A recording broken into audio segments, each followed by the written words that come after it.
First of all, it's great to be back, and it's great to have SEC versus SEC in the upcoming national championship game. We've got a big preview of it on the way right here on SEC Country Live.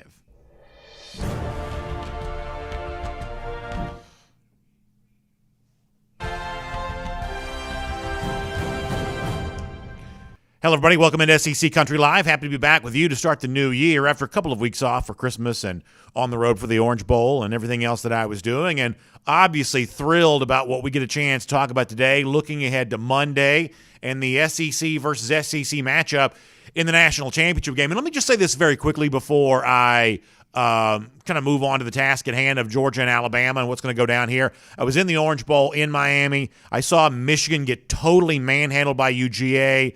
You know, obviously there was a lot of attention on could Cincinnati keep it close with Alabama. Clearly that turned out not to be the case. And there was a big debate about what that meant about, group of five teams moving forward.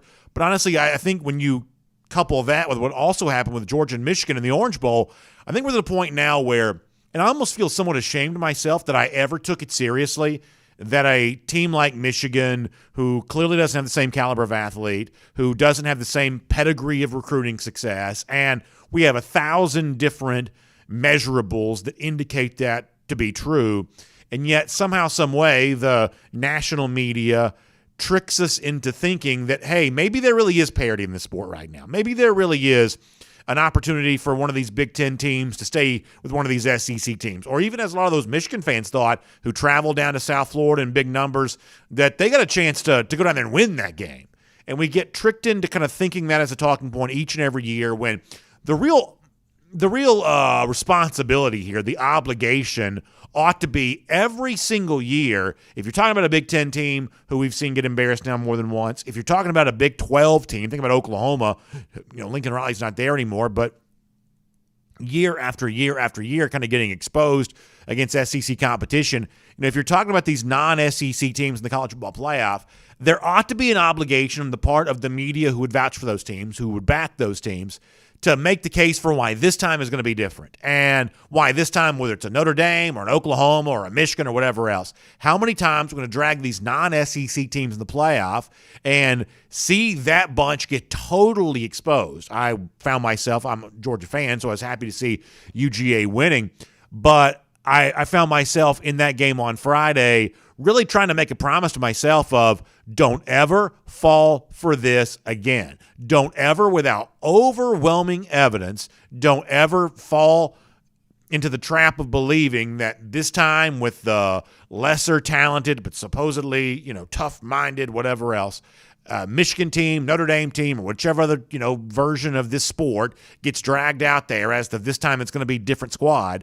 Don't ever fall for that trick again. So for the Alabama fans who watch their team dismantle Cincinnati, for the Georgia fans who watch their team dismantle Michigan, and the chance now to see a rematch of the game that Alabama won in the SEC championship, just a little thought to kind of get things going here off the top of the program. Now, with that said, there are also people who kind of assume that this upcoming game on Monday night might not be close. That Georgia, who was, in the minds of many, exposed by Alabama in the SEC championship to begin the month of December, there's more exposure on the way, if you will, that it just can't happen for UGA. There are plenty of people who won't believe it until they see it because they feel like they have seen the same result occur over and over and over again. I'm going to give credit to a guy here, even though I don't necessarily agree with this opinion. The job of the analyst, the job of the show host, is not necessarily to be right or wrong, although it's always good if you are, ego-wise, if nothing else. The job of the show host, though, is to be clear about your opinion and unmistakable. And in the case of former Alabama quarterback turned ESPN analyst and radio host in the state of Alabama, Greg McElroy, his opinion on this upcoming game could not be more clear than it is. He absolutely laid it out in no uncertain terms how he thinks this game is going to play out. And beyond that, the other thing that you'll say here about McElroy is, because he is an alumnus of one of the teams that's playing in this game, there's always a little bit of a mental hurdle that guys like this kind of face, whether it be, a McElroy for his squad, a David Pollock for his squad, or, on and on you go with, the guys that played at one of these schools Kirk Herbstreit deals with this when it comes to Ohio State. You're one of these guys that played at these schools, and you have to go out there and show on TV, at least in the mind of many, that, hey, I'm not a homer. I'm not a guy that can only pick my team or only talk about my team. I'm not one of those guys that kind of only has that going for you. I'm someone who can call it like I see it. I can be fair. I can be even. I can be down the middle. And oftentimes that mental hurdle, I think, leads to kind of a boring brand of analysis where all of a sudden the guy that's brought on to give his opinion all of a sudden becomes a little too careful. All of a sudden becomes a little too measured. All of a sudden it becomes the kind of thing that gets delivered with the mindset of, what are people going to think about me if I say this? So in the case of Greg McElroy, to his credit, he, for the most part, sidesteps any concern about that, as the former Alabama quarterback, making it very clear on his radio show, WJOX in Birmingham. He was interviewing Paul Feinbaum at the time, but he makes it very clear that he doesn't think Georgia can beat Alabama right now, at least until he sees it take place. So for our conversation today, this becomes a pretty interesting way to get this going. The former Alabama quarterback turned analyst, Greg McElroy.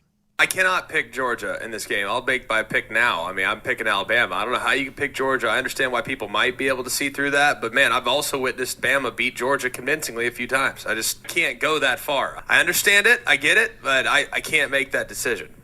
So this almost kind of reminds me of, do you watch the show Succession on HBO? Do you know what that show is?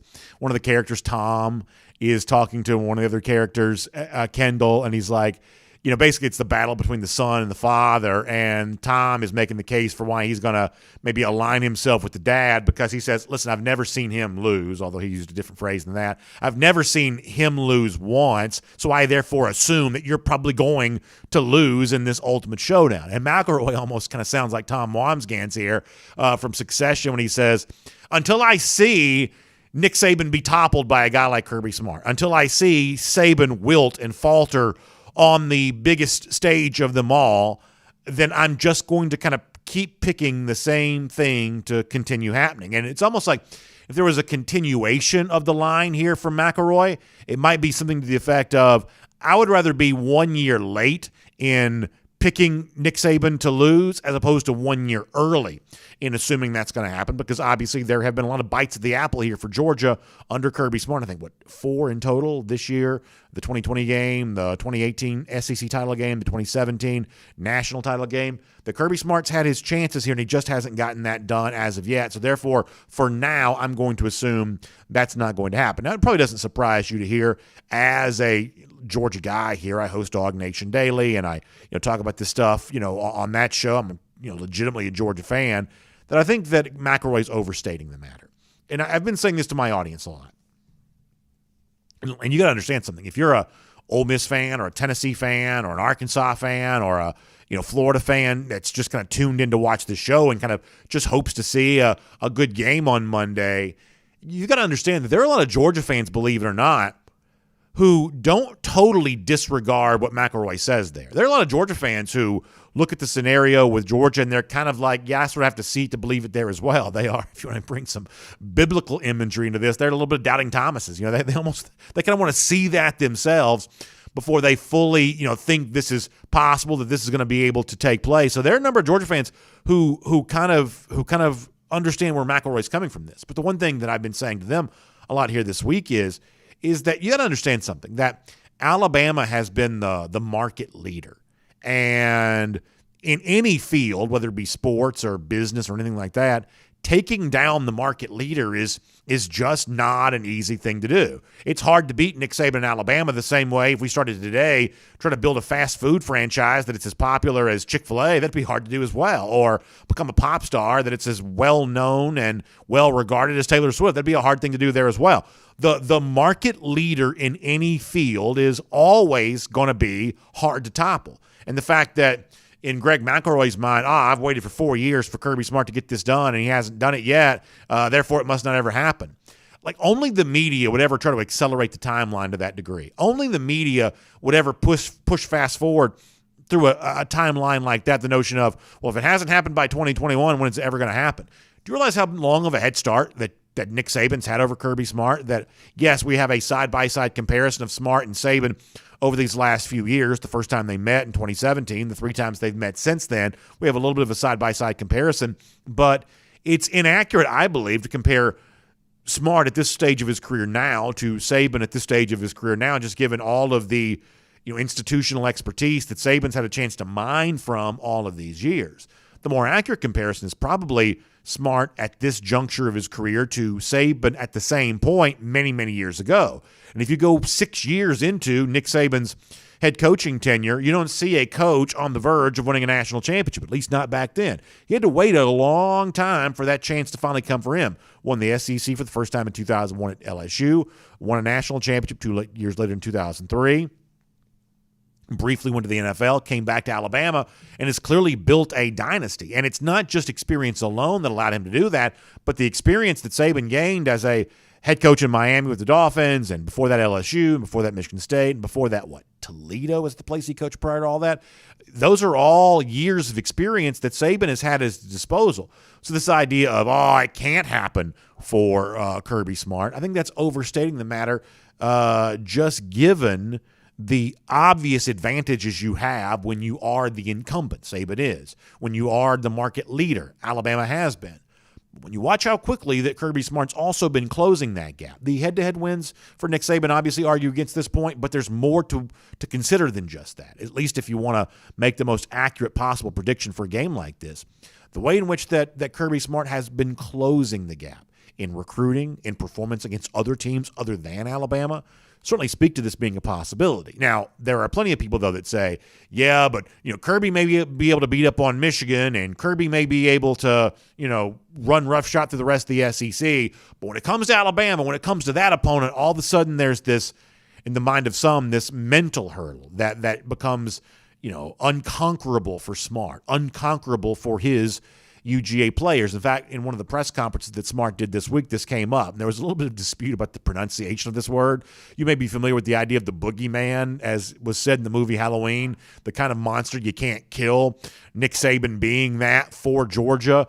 The reporter in question, instead of saying boogeyman, sort of says bogeyman, which kind of reminds me of playing golf, although in my case it's probably more like double bogeyman, if you get the point I'm trying to make there. But nonetheless, on the heels of Greg McElroy saying, I simply don't believe Georgia can beat Alabama because it's Alabama and because we've seen this matchup before, Kirby Smart was asked about that kind of talk here this week, and Smart, for the most part, sort of sidestepped that as an issue that he has to face. This is what Kirby Smart said at the time. Kind of the mental space it occupies in the heads of either your coaching staff, your players. Seems like it's sort of the Crimson Tide have taken on a sort of bogeyman quality for Georgia in that they are the benchmark to which this program is often compared, but also one that has seemed to always get the best of your team. How do you handle that kind of mental dynamic when you're preparing your athletes to play them, for the second time in such a short span? First off, what is the bogeyman? What did you reference it as? I said Alabama is a bogeyman to Georgia football. Yeah, I don't know exactly what that is, so it's hard for me to answer that question other than they've also been a problem and a thorn in every single team they played besides just ours. So we have that in common with a lot of teams that have played them. They got a really good football team, a really good coach, and a really good program.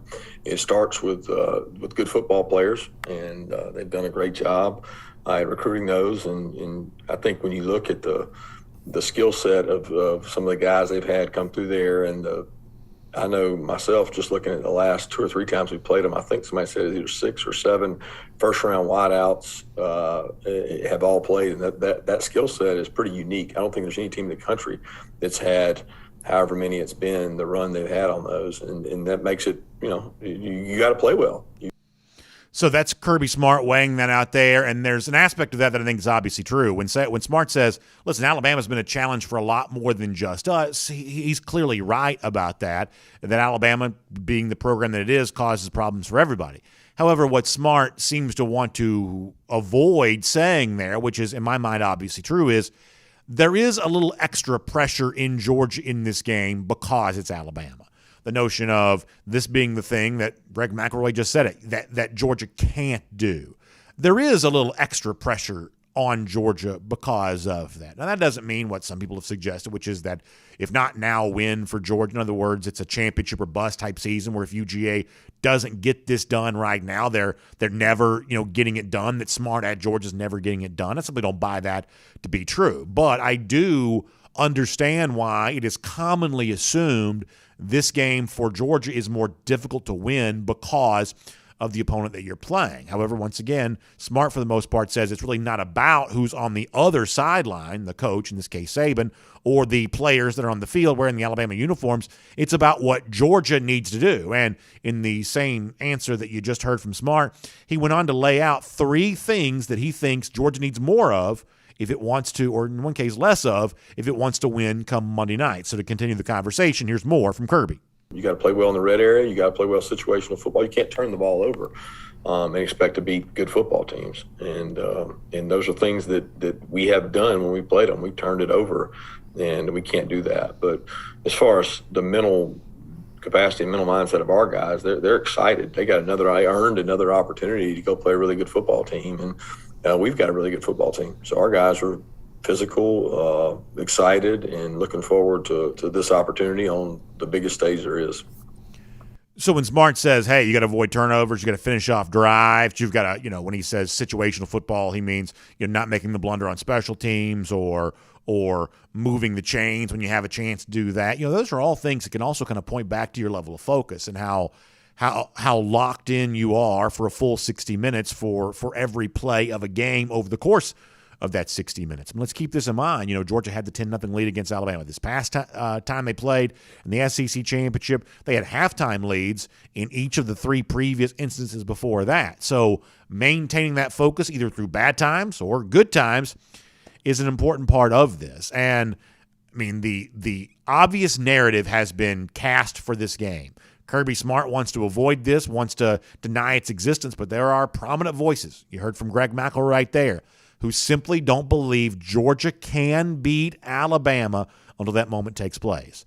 I think that's probably overstating the matter a bit, but it's pretty clear that's the way in which this game is going to be viewed, the lens from which it's going to be viewed by many people. It's good to have you with us here today on SEC Country Live. We'll have more on this game coming up. We'll also get a look at this one from a gambling standpoint there as well. So looking forward to that in Indianapolis coming up on Monday. Let me also really quickly here before we take more of your comments and kind of get into the rest of our talk about Georgia and Alabama. And by the way, we have more SEC talk today there as well. New LSU coach Brian Kelly spoke last night during the bowl loss for the Tigers against Kansas State. They were playing very shorthanded, so nobody makes a big deal. But the game that LSU lost, but there will be a big deal or two made about some of the things that Kelly said. We'll get into that. We'll get into one SEC team stealing a coach from another, at least reportedly, and we'll get into a pretty new high-profile face around the SEC, making a pretty substantial recruiting pitch there as well. So we've got some non-Georgia, Alabama stuff coming up here over the course of our time on the show today, and we will get into that there in a little bit. But before that, though, shout out to our friends at Merriweather and Tharp. They're your source for divorce here around SEC country. They're based in Atlanta, but you don't have to be in Atlanta to take advantage of what they can do for you. They've been through the divorce process thousands of times. They know every facet of the law, and they know how that law can impact you. Let's face it, an audience the size of this, tens upon tens of thousands of people will watch this show here today. When you have an audience that large, a unfortunate percentage of you have either been through divorce, will go through divorce. It's just a thing that's real for many of you. And you know that, or at least you certainly maybe perceive, that divorce process can be rough on you, whether it comes to your relationship with your children, at least the potential for that, or finances, and you want to put yourself in the best position to win in this scenario, to be set up for success in that next season of life that you're about to go through. And that's where Merriweather and Tharp comes in on all this. They want to listen to your story. They have a free initial consultation. They want to provide you with one of their attorneys to hear your story and to talk to you about all the options that are available to you, things that you may know about, in some cases, things you may not know about. That's what Merriweather and Tharp can do for you. They're your source for divorce here around SEC country. They've also got on that website all kinds of free resources to take advantage of. Podcasts, blog posts, things like that, where where you can inform yourself, I believe, about how to ask better questions when you're in that initial consultation. You can, sort of arm yourself with as much knowledge and expertise as possible to let the real experts at Meriwether and Tharp go to work for you. So find them online. It's the AtlantaDivorceTeam.com, but you don't have to be in Atlanta to take advantage of what they can do for you. The AtlantaDivorceTeam.com, that's your source for Georgia divorce. Let's do this. Let's get a few of your comments here on Facebook and YouTube, and we'll get back into more Georgia-Alabama talk here in just a little bit. Let's see what folks are saying here. Let me go to Facebook first. A lot of folks weighing in here. Jim Hatton on the subject of the Georgia-Alabama game before, saying the game wasn't rigged. We just got outplayed. And listen, if you're a Georgia fan, I think you're forced to say that. I'm a Georgia fan, and I'm forced to say that. Alabama clearly outplayed Georgia in that SEC championship to a degree in which almost no one could have seen coming. It was really a very dominant performance by Alabama. It felt similar to previous moments you may have experienced in this Georgia-Alabama series since Kirby Smart's been head coach, and the responsibility now rests on Georgia to do something about that in this upcoming rematch. More of the comments here on Facebook. Barry Colston says, we didn't play hard, but the refs do play a big part for both teams. As seen on numerous calls throughout the bowl game, such as that targeting call on Georgia in the Michigan game. There has been some criticism about some of the officiating in the bowl season. I've seen some pretty high-profile voices criticize that. So there has been some chatter about the officiating in the bowl season here thus far. Mike Brasher says, I see a pick with a mistake either way making the difference, or God forbid an injury. On the subject of the turnovers, that's clearly been an issue for Georgia. We're going to get more into later on the Georgia quarterback here, Stetson Bennett, what he may have shown about himself in the Michigan game where he did play turnover-free, but obviously those turnover issues he's had against Alabama in the recent game in the SEC Championship, going back to last season's game in Tuscaloosa. Clearly, he's got to play better than that. I had a chance recently to talk to Tim Tebow on that subject. I'll give you some of what Tebow said when we do that. More of your Facebook comments rolling in here. Sandy Price says, I'd rather the Dogs be playing in the national championship game than not, even if it's against the Crimson Tide. Yeah, this is one of those situations where Georgia fans are proud to be in the game. Alabama fans are clearly proud to be back in the game again. And I think for a lot of SEC fans, those that are tuning in, that are cheering for a non-red and black or crimson and white type team here, I think they're just happy to have the SEC dominating the big national stage of college football. No denying who the premier league in the sport is. And yeah, the SEC lost some of those early non-consequential bowl games at the beginning of the postseason. But when you see SEC versus SEC here late in the process, you do become forced to recognize and realize that at the very highest level of the sport, no one does it to the same degree the SEC does. By the way, Tennille Calvino, I've actually been worried about Tennille, one of our great commenters who shows up on our Dog Nation shows and on SEC Country, and she's been gone for a while. So maybe she's back now, and maybe that's a good sign for UGA because Tennille's a big Georgia fan. One Solo Chris says if Alabama wins, they're going to say the game was rigged. I mean, listen, here's one thing I know about Georgia fans, Alabama fans, and every other kind of SEC fan there is. There's always going to be some sort of story being told by the team on the losing side. That's just kind of the way that goes. Other folks weighing in here. Chris Anderson says for Alabama, no John Mechie is going to be a big problem. Yeah, I mean, that's obviously a big loss for Alabama. Alabama is a little bit banged up in both the secondary, the offensive line, clearly in the case of Mechie. And Chris is also expecting a little bit more from Georgia wide receiver George Pickens, who played some against Alabama, had a big catch, was on the field a decent amount against Michigan, did not have a catch there. Utilizing him, he hopes to see that from Georgia. A lot of other folks weighing in here as well. Red Richard says, say what you want, but Georgia's going to win the championship, so Red's feeling pretty good about that. I'll get some YouTube comments coming up here in a little bit. Let me move on with a little bit of the rest of the show here for right now. Let's talk a little bit more about some of those keys to victory and what's at stake here and how it gets done between Georgia and Alabama on Monday. I want to focus in particular here on something that Alabama coach Nick Saban recently said, because the Georgia pass rush was great in the Orange Bowl against Michigan, but it was largely non-existent in the game against Alabama prior to that at the beginning of last month. And Saban was asked this week, how come your offensive line played so well and played better than I think even most Alabama fans probably thought it would going to a game like that? This is what Nick Saban said earlier this week during one of his national championship game press conferences. I think if you're going to have any success against any team, especially against a team that has, the number one defense in the country, it probably starts up front. So for our offensive line to play well and be effective, whether it's a run, whether it's a pass, regardless of what the circumstance is, I think most plays are going to start with how well can we do up front against a outstanding, front seven unit who's proven that all year long. So we're always trying to prepare our players to, play extremely well. And we need to do it in this game. And if we're going to have any kind of success offensively, it'll start up front in this game as well. So listen, we're going to talk a lot about quarterbacks. We always do. Bryce Young's obviously the Heisman Trophy winner, and he was a big factor in why Alabama beat Georgia the first time. Ironically, wasn't as big a factor in the Cincinnati game this past week. Alabama was quite content to run the football there in that spot, but Bryce Young is obviously Bryce Young. By comparison, Stetson Bennett's been a little bit of a curiosity for Georgia this year. The fact that he emerged as the starting quarterback and for the most part has played better than a lot of folks assumed that he probably would, he's going to generate a lot of chatter. In fact, we'll talk more about Stetson here coming up in just a moment.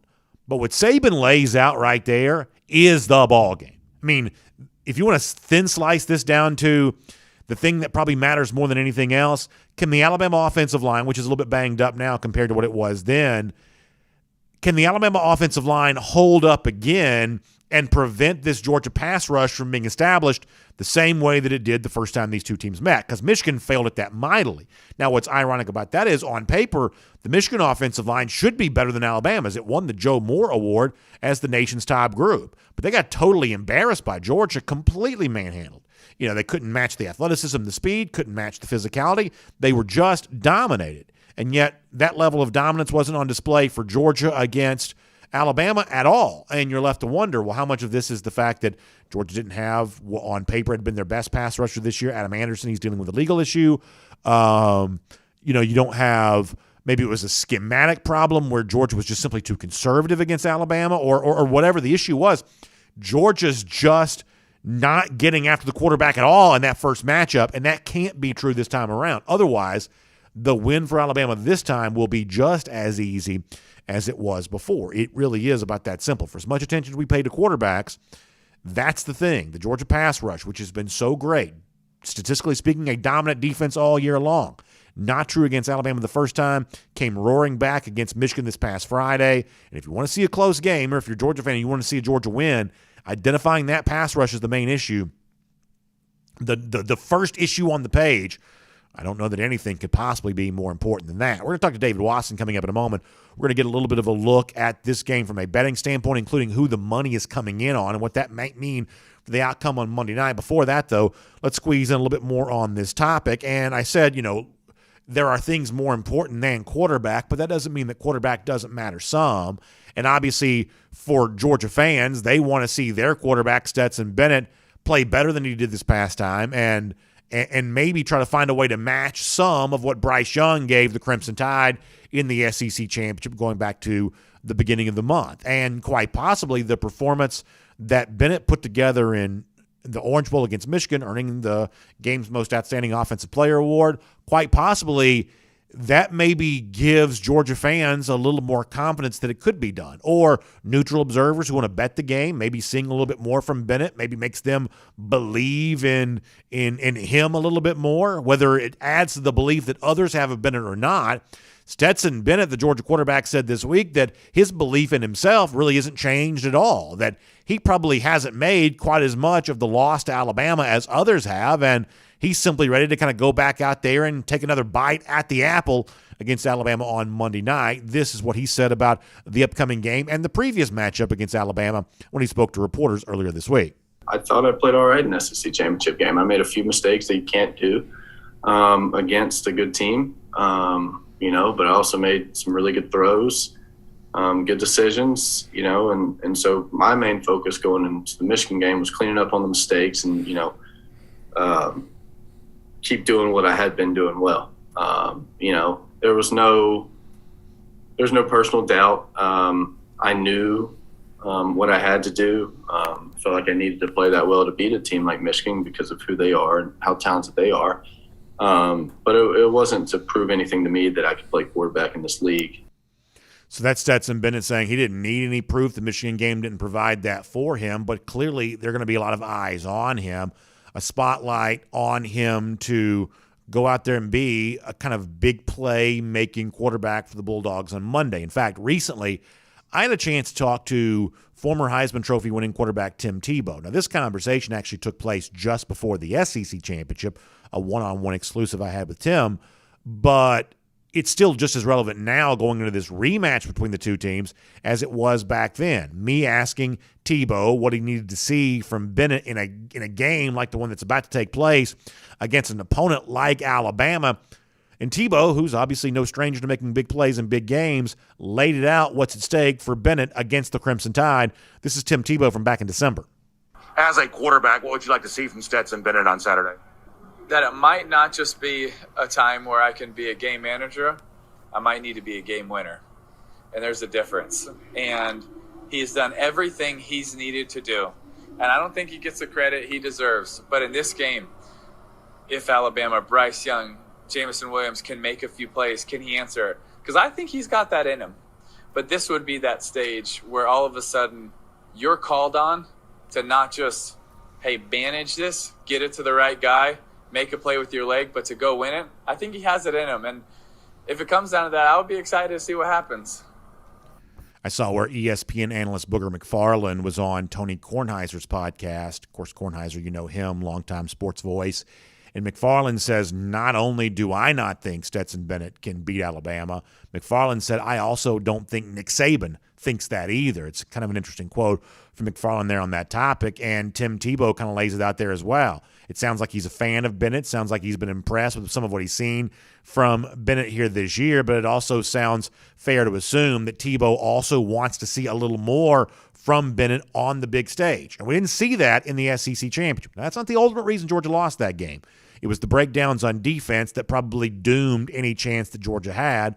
But when Alabama built the big lead, Stetson Bennett was not capable of making the kind of plays that it helped Georgia keep pace offensively. So it is fair to assume that when you look at all the narratives and all the storylines in place for Monday, the presence of Bennett, the surprising quarterback that's emerged for Georgia, how well he keeps pace with what the Heisman Trophy winner Bryce Young does on the other side, that is a very big deal for this game. And obviously a lot of fans paying attention to that, but a lot of the betting public paying attention on that there as well. And with that in mind, let's turn our attention now to David Wasson, who's been such a great resource for us all season long, giving us the betting perspective on these games for those who want to get their own action down, to kind of try to sharpen the saw a bit in terms of how to think like a bettor when it comes to a game like this. He's from BetUS. Of course, you've been hearing me talk about BetUS the entirety of the season. We'll tell you more about a big opportunity they have for you there as well in time for bowl season, if you want to take that into the pro football playoffs and all the fun betting opportunities that are coming here this winter.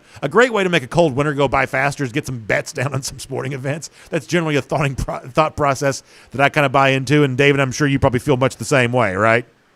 Absolutely, I do. I know some of these early bowls were made a lot more palatable in my household with a couple of dinero on the line. That's exactly right. I know that feeling all too well. So let me remind folks about what we have in store for them at BetUS. Then I want to get into this game pretty deeply with you here. BetUS.com is the website to go to. When you use the promo code SEC125, as I said before, if you've been kind of waiting to get in the action here, this is actually a really great time to get involved because Monday night's game is going to be so much fun. Everybody's watching it anyway, and then pro football playoffs is going to be a blast there as well, rolling right into the basketball season, stuff like that if you want to do that. But there are a lot of great opportunities to get action down on games coming up, and BetUS got you covered on all that. But they've also got the big initial deposit bonus when you use the promo code SEC125.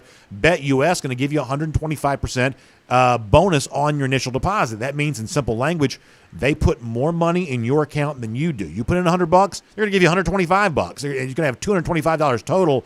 They're just putting more money in there than you do. You're already a winner before you place your first bet. But you got to use the promo code SEC125, and you got to go to BetUS.com to be able to do all of that. So, David, let me start with what is a simple question for those who may not be quite as familiar with the gambling angle on stuff like this as others are. Alabama throttled Georgia back in December, yet Georgia is still favored at BetUS in the rematch. In simple language, why do you think that's true? It's a great question.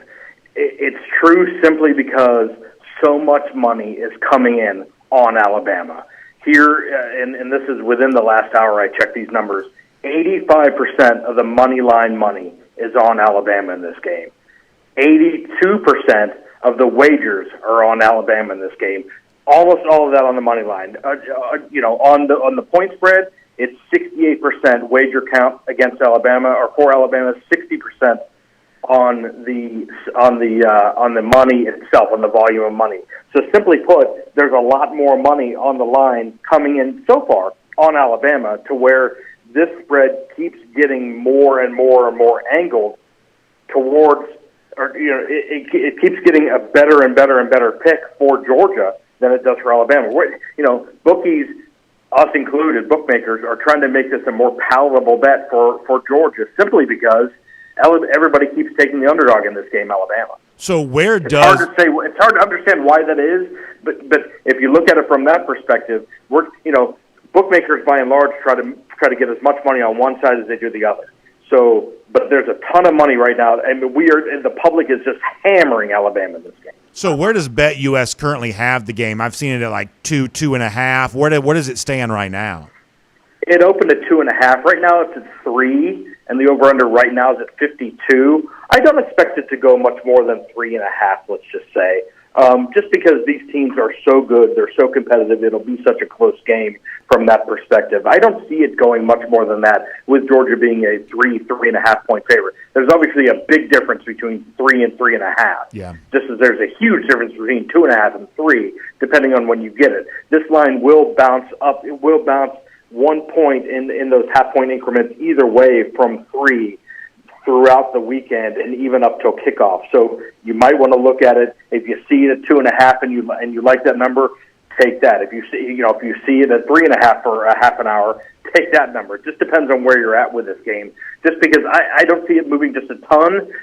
With games that have huge volume like these national championship games, there won't be a tremendous deviation in the lead up in the week leading up to it. It's pretty much stayed where it's going to be, although I wouldn't be surprised if it doesn't go to 3.5 by kickoff. So let me kind of get very deep in the weeds here for a moment. This may be deeper than you want to get. That if you've got a lot of money coming in on Alabama, but the line right now is not moving, if anything, you've got reverse line movement in the direction of Georgia, despite the fact that pretty big bucks are coming on the Crimson Tide, then I'm kind of led to believe there's a little bit of concern that big bettors, high dollar bettors, may be waiting for their chance to pounce on Georgia on that, and that's why you haven't seen the Alabama money move the line as of yet. Is that a proper read on this situation in your mind?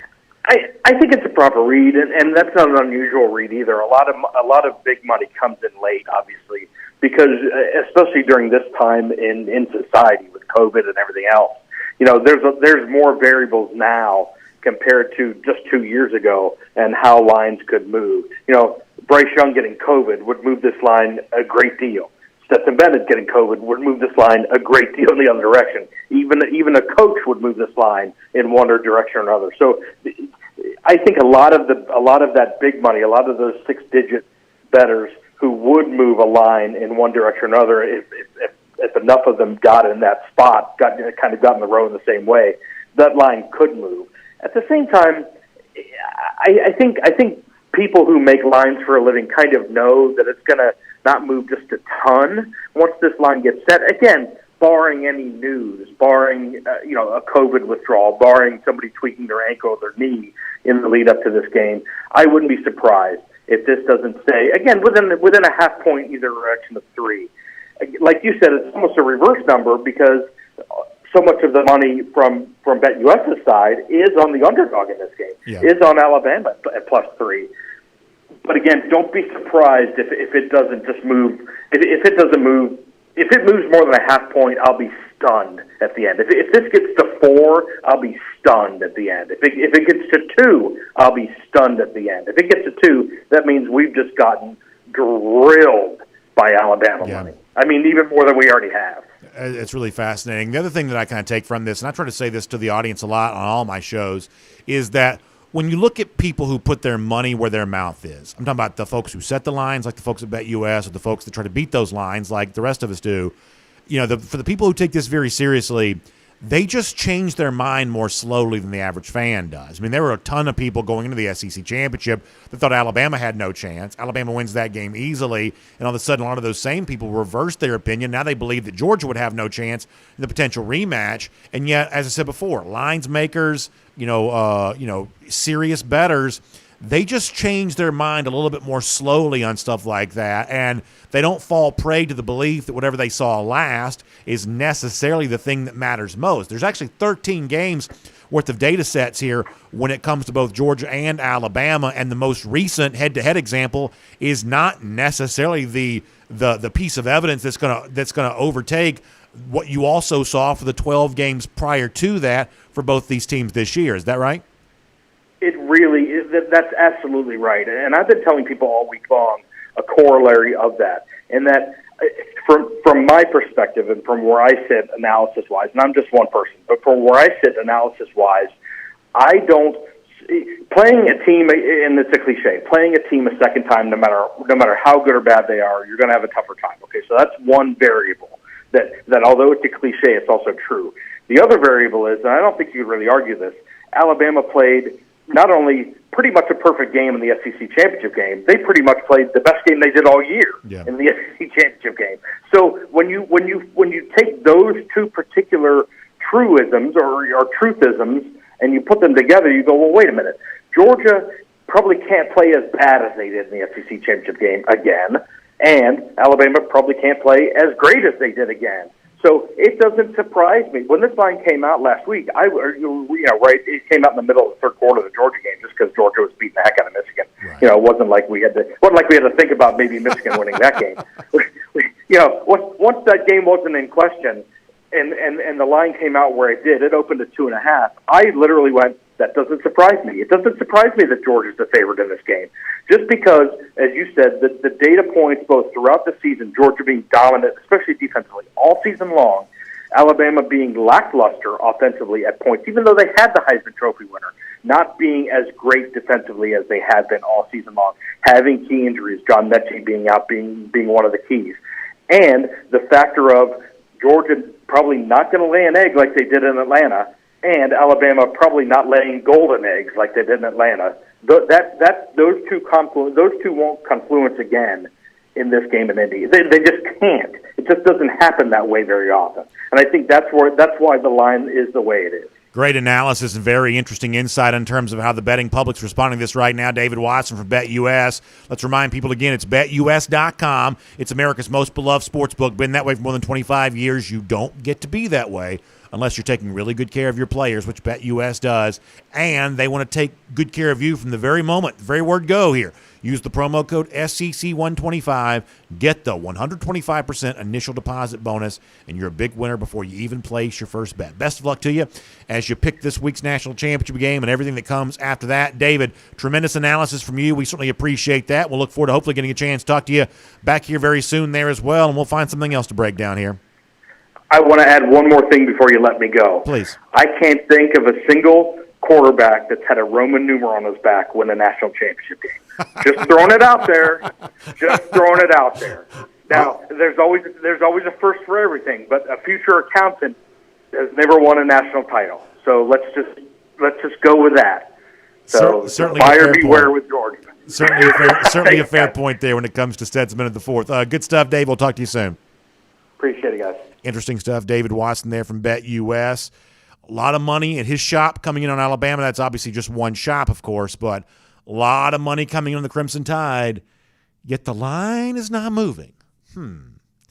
That certainly causes you to think, if you follow that stuff a little bit closely. If you're thinking about the right way, I think that ought to get those gears turning just a little bit. We've got some stuff on Brian Kelly coming up, new South Carolina quarterback Spencer Rattler coming up, a little bit of a pillaging of one SEC program by another coming up, so we'll do that to close things out. I have not been on YouTube for comments today, though, so let me jump over here and get some YouTube comments before we're done. Enrique Murillo, who is a Georgia fan, but also in this case impressed by Bryce Young, says he's a beast. excited for his future. Yeah, listen, Bryce Young answered a lot of questions for me in that game against Georgia the first time around. Now, there's still some that I still kind of wonder about from him, if Georgia can get the kind of pass pressure on him that it was able to get on Cade McNamara in Michigan the other day. But Young clearly showed what he was all about there in that SEC title game. So a lot of respect, coming out of my mouth when it comes to that name for sure. Sacred Grove says, how many quarterbacks play the national championship with the Roman numeral next to their name? That's the question. Yeah, I think David was joking about that earlier, but clearly there's no Henry VIII or anything like that playing in these national championship games typically. I don't feel like we've seen G. Grace Bama Boy in a while. Good to see him back here again. He must have been out doing something because I don't think I've seen him lately. But nonetheless, G. Grace weighs in to say Bama wins if we stop the run, give Bryce Young some time and no turnovers. And G. Grace always a sharp guy. And I think he's right on this as well, at least in one respect, is that I still think the thing for Georgia that's not quite getting enough consideration, enough chatter, is there were clearly defensive breakdowns against Alabama. You assume that'll be better the next time around. How much better, we don't know, but you assume it's going to be some better. Stetson Bennett, even on his best days, probably not outplaying Bryce Young, but you got to have, if you're a Georgia fan, more from Stetson Bennett in a game like this. That goes without saying. But the one area, if you want to look at the team that played Bama for the title in 2017 compared to the team that's about to play Bama for the title right now, the one area where I think that Georgia's clearly inferior now to what it was then is in the running game. This has not been a great Georgia rushing attack this year. Statistically speaking, it's been a great Georgia offense. It's averaged more than, right around 40 points per game. It's the best offense of the Kirby Smart era. But the rushing attack is not really been quite as effective there in that regard. And it's not going to magically produce a Nick Chubb, Sony Michel type performance now in this upcoming game. But that's one of those areas in which you got to find something, either by choice or by force. Georgia didn't really have a great rushing attack the first time these two teams played. And they got to find a way to get some more of that. Georgia was very effective running the football in key moments early in the game against Michigan. It's one of the things that put that game on ice so quickly.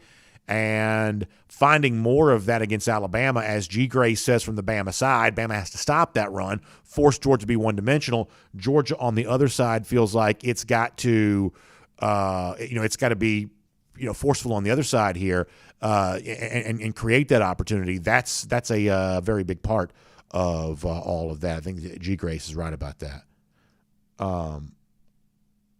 Let's see what else. Oh, by the way, Bill Kibbe referencing Jim Harbaugh. We didn't have this as part of our show today, but so Harbaugh is apparently in the mix now for the Las Vegas Raiders job. Apparently he's decided that after getting beaten up in the Orange Bowl as bad as he did, that maybe college football is not quite for him. Maybe these folks down here in the SEC play too rough, and he's going to go back to the AFC West where it's a little easier. Pretty funny. Johnny Lester says modern game is dominated by elite quarterback play. Therefore, Bama continues to have the huge advantage, and Saban continues to own Kirby. I mean, obviously, it's a great advantage to have the best quarterback, and Bama being what I described earlier, the market leader, gives them a chance to have that guy. But I got into this on Dog Nation Daily, my other show, a little bit earlier this week. We have seen, it is overstating things to say that defense has not been a factor in who has and hasn't won national championships. It was the Clemson defense that shut down Tua Tagovailoa in the 2018 title game that allowed Clemson to win that. It was the LSU defense shutting down, Justin Fields, I guess? No, that would have been Trevor Lawrence. Shutting down Trevor Lawrence in the 2019 title game that allowed LSU to win that. Big games from Joe Burrow, but the LSU defense showed up. Same thing in the 2020 title game.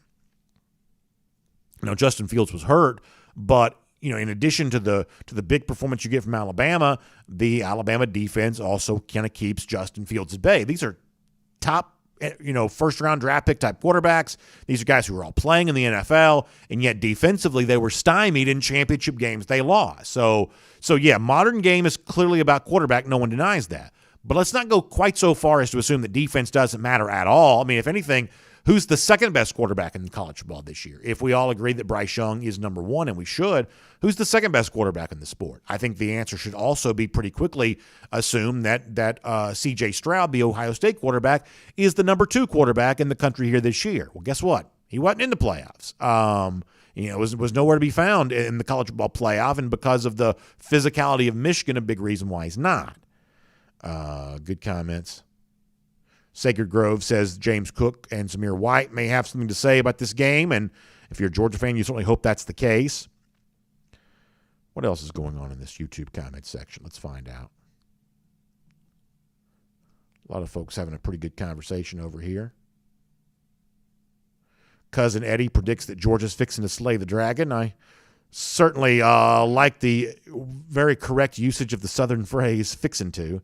I grew up saying fixin' to, so I'm all about that. Sacred Grove, by the way, also says, going back to the Kirby Smart answer on the boogeyman, or as the questioner said, the bogeyman, that Kirby answered the question like he did know what it means. Yeah, I think he probably did there as well. A lot of these coaches, Kirby included, they're very politically savvy, that if you give them a way out of answering a question, what you would say in politics, like denying the premise of the question, they will very quickly take advantage of that. In this particular case, that's exactly what Kirby Smart did. I'll come back to Facebook one more time before we're done here on the show, get a few more comments there. But for the non-Georgian Bama fans, let me give some other comments some attention here for a moment. First of all, last night was the Texas Bowl. Kind of weird to be playing a bowl game on January the 4th. I'm actually sort of surprised this game even took place. LSU had no players. I mean, they just had nobody for the game against Kansas State, and they got blown out because of it. However, the most interesting thing to happen around the game was not on the field during the game. It was actually in the broadcast booth, where new LSU coach Brian Kelly showed up, and Kelly made the point of making sure he used the word family to show folks that he knows how to pronounce the word, and the family thing that he tried to pull off the basketball game the other day was all kind of just a misunderstanding or whatever else. But he kind of got into the issue with the accent and kind of owned that at least a little bit last night. It was sort of weird to even hear a coach talking about this during a broadcast, but nonetheless, you remember when we kind of made fun of the Kelly thing. I should be playing that audio for you, but nonetheless, let me let you at least hear the audio of Brian Kelly kind of trying to make some peace with what had gone wrong for him during the initial basketball game. This is Brian Kelly. Listen, whether it was dancing or I couldn't get my accent down with family. Listen, I'm from Boston.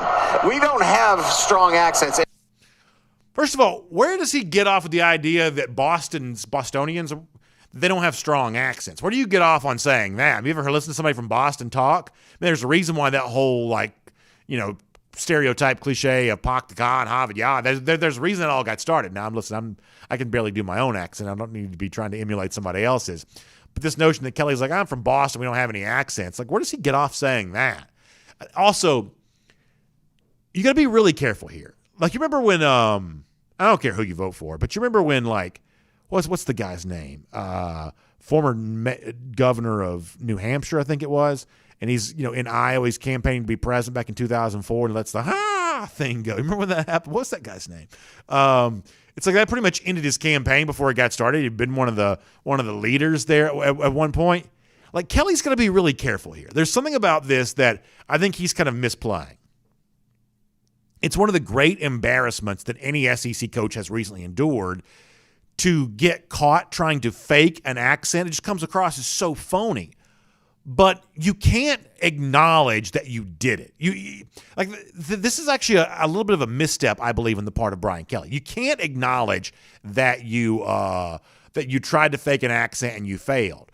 You have to, as we said before, like we were talking about Kirby a moment ago, you have to totally deny the premise of the topic. You have to pretend that you have no idea what the person's even talking about, because once you acknowledge that you tried to fake an accent and you failed, all of a sudden you become viewed as the kind of coach who will do anything to try to fit in, and you're clearly trying too hard. You're clearly trying to be something that you're not. I think Brian Kelly here, and I'm not being funny, I'm being serious. I think Brian Kelly's got to be very, very careful with all of this. The fact that this is still a topic, the fact that he hasn't found a way to kind of shrug this off and and make this into something that's funny or whatever else. It almost comes across like the Jim McElwain thing. Remember when McElwain was being asked about the guy in the shark picture that looked like Jim McElwain? Now, the guy in the picture was not McElwain. Let me be very clear about this. That guy that was posing with that shark was not McElwain. But McElwain's edginess about being even asked about it made the situation somehow worse. And I realize that comes across as unfair because here's Jim, when he's at Florida, being dragged into a conversation that he didn't do anything wrong. He's just being dragged into it. But you got to find a way to work your way out of it. And the fact that Kelly, I don't know, is not really working his way out of this topic very well, I'd be very, very careful here if I was an LSU fan. There is a way to stumble out of the gates in such a way that it impedes your progress in your first year. And if you have a bad first year, then you have a bad career. Look at some of the stuff that, like say Brian Harson's dealing with at Auburn as a for instance on that. Brian Kelly's going to find a way to circle the wagons from a PR standpoint here.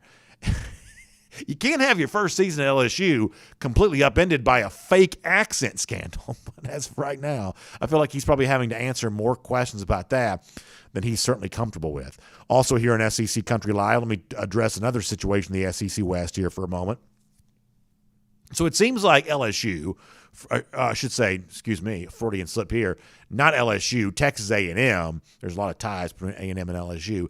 Texas A&M, fresh off losing their defensive coordinator, Mike Elko, who's now moving on to become a head coach, in need of a defensive coordinator. It appears that A&M is turning to another SEC West program in an attempt to poach. Looks like DJ Durkin, who's been at Ole Miss, could be on his way to joining Jimbo Fisher at A&M, and given the money that Jimbo Fisher makes, my guess is if Durkin's coming to College Station, he's probably coming with a hefty price tag attached.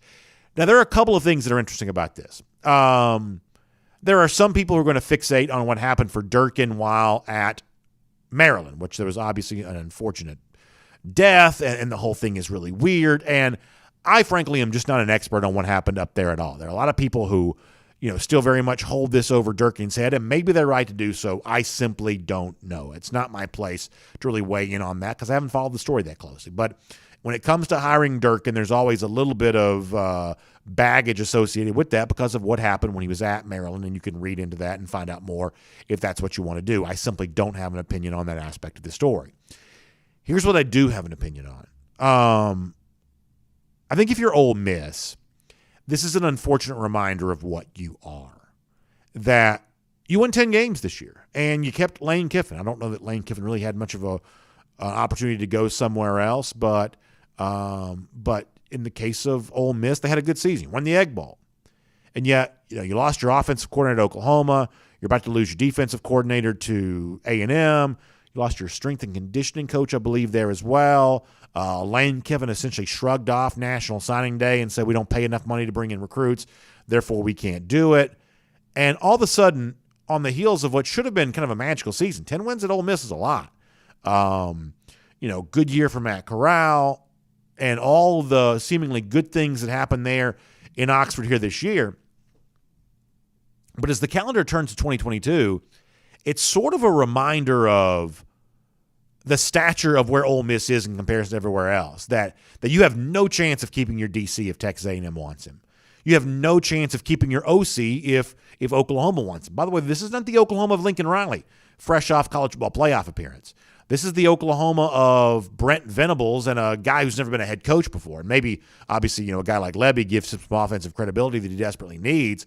But it's not like Oklahoma right now is coming from a position of strength. They were forced to react quickly because they lost their coach, and that coach got no head coaching pedigree whatsoever. I mean, for all we know, Venables could be a total disaster at Oklahoma, and yet Lebby getting given the chance to bounce from Oklahoma, or should say bounce to Oklahoma from Ole Miss, does that very quickly.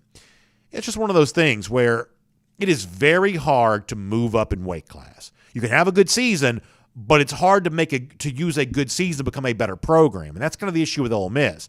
It is a better team this year than it was the year before, but it is still the same caliber of program. And that's probably a little bit of a tough thing for Ole Miss fans to come to grips with. By the way, speaking of teams trying to raise their stature, South Carolina has certainly been trying to do that under new coach Shane Beamer, who had a very successful first season, by almost anyone's estimation of what was possible for the Gamecocks before the season began. And the offseason's been even better when you look at the arrival of, speaking of Oklahoma, former Oklahoma quarterback Spencer Rattler. Rattler really provides a face for Beamer in the Gamecocks program going into his second year, and apparently Spencer Rattler would like for himself to not be the only former OU player there in Columbia very soon. You may have seen that Mario Williams, the former Oklahoma receiver, is entering the transfer portal, and new South Carolina quarterback Spencer Rattler is very busy right now in trying to recruit Williams, it would seem, at least based on social media, to join him there with the Gamecocks. Let me show this to you on the screen here for a moment. Rattler reaching out to Mario Williams saying, come on over to the South Carolina program. Now, I don't know if that's where Williams is going to land, but this is the kind of thing that South Carolina just hasn't had a lot of. High-profile quarterbacks on social media reaching out to high-profile wide receivers. This is exciting stuff. This is the stuff that kind of goes viral. This is the stuff that kind of generates an off-season conversation. South Carolina, for the most part, has been barren and not really a part of these off-season conversations very much, but Shane Beamer right now looks like the kind of coach who can generate some of that buzz. It's bringing in a guy like Spencer Rattler as a quarterback who is definitely capable of generating some of that kind of buzz, potentially a new era for South Carolina. Can they win more games in 2022 than they did in 2021? With a guy like Rattler at quarterback, you have a very good chance to, but they're at least generating a more enjoyable, entertaining conversation. And listen, when there's not enough attention to go around, earning some of that attention for yourself is a pretty good step in the right direction. That's the step that South Carolina is taking here right now. A couple more Facebook comments. We'll get ready to wrap up and do an SEC LOL here in just a little bit. Let's see what else. Hugh Nash and Gary Lawn, a Florida fan, going back and forth here a little bit. Cody Taylor weighing in hard against Alabama right now. Blake Morton, Maurice Long having a little bit of conversation back and forth. Brian Whitehead asking about jerseys. Given the fact that Bama's the 1 seed, Georgia's the 3 seed, my guess is Georgia will be in white on Monday. Bama will be in its crimson. Fans all dressed in sweaters because it's going to be cold. Boy, a lot of conversation back and forth here. Blake Morton says what is dumb is if Alabama loses Monday, everyone's going to say Georgia's on top and the dynasty's over. But Alabama will be right back on top again next year while Georgia will lose half their team and not be relevant next year, just like 2019 LSU. I would say that's wishful thinking on your part, that Georgia's going to somehow disappear off the national stage if it wins on Monday the way that LSU did in 2019. First of all, so much of that LSU success story was built on the backs of guys like Joe Burrow and Joe Brady, two guys who left the LSU program. You don't have a similar caliber of player leaving this Georgia program right now. Yes, you're going to lose a lot of names off that Georgia defense, but this is also a very talent-rich program right now that has other players waiting the wings for their chance to play there as well. Here's the one thing I do think that can change if Georgia wins on Monday. Now, Georgia's got to win to make this happen, but here's one of the things I do believe can change on Monday.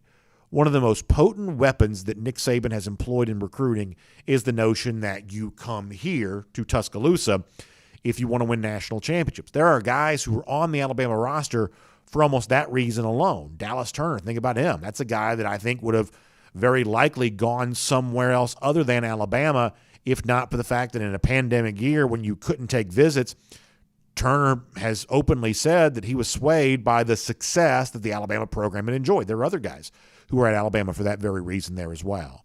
Well, if Georgia beats Alabama on Monday, that as a recruiting point in favor of Alabama, but more importantly, a negative recruiting point against Georgia, all of a sudden that becomes a lot less relevant. Now, I think your general premise is correct. Alabama is not completely disappearing from the national stage by losing the title game on Monday. They've lost title games before and haven't disappeared off the national stage. But it would be a change in the landscape, though, for all the people like Greg McElroy off the top of our program today who say it's not possible for Georgia to beat Alabama until they see it happen. Well, at that point in time, they will have seen it happen. And all of a sudden, Georgia fighting from a more even position, a more level playing field against Alabama, all of a sudden that kind of becomes the case there. So one way or another, no matter how Monday's title game works out, we'll be back to talk to you about it again next week. We'll look forward to doing that here on SEC Country Live. Also on our show, we like to finish things off on kind of a lighthearted, fun note. We talked about Brian Kelly a moment ago and trying to pick up the pieces after having the very odd fake accent deal from the basketball game the other night. Obviously, opposing fans around college football don't want to make it easy to forget something like that, including a Kansas State fan from the game last night when the Wildcats were playing the Tigers. No Context College Football shared this on Twitter. The KSU fan, you can see because of the purple and white suspenders there, we call the overalls. He gives you the family sign there in the stands. Pretty funny, and Brian Kelly better get used to that because things like that will not die out in memories very, very quickly. Certainly for college football fans around the country, but for SEC fans in particular, my guess he's going to be hearing about that one for quite some time to come. Hey, enjoy the game Monday. Thanks for being here. Hope you enjoyed this edition of SEC Country Live. We've got some real surprises in store for you as we move into our new year on this show, and can't wait to tell you about them all when we get a chance to do that. So we'll see you back here again next week, 3 p.m. Eastern Time for SEC Country Live on the SEC Country Facebook and SEC Country Live YouTube pages, and we will talk to you very soon. Happy New Year, everybody.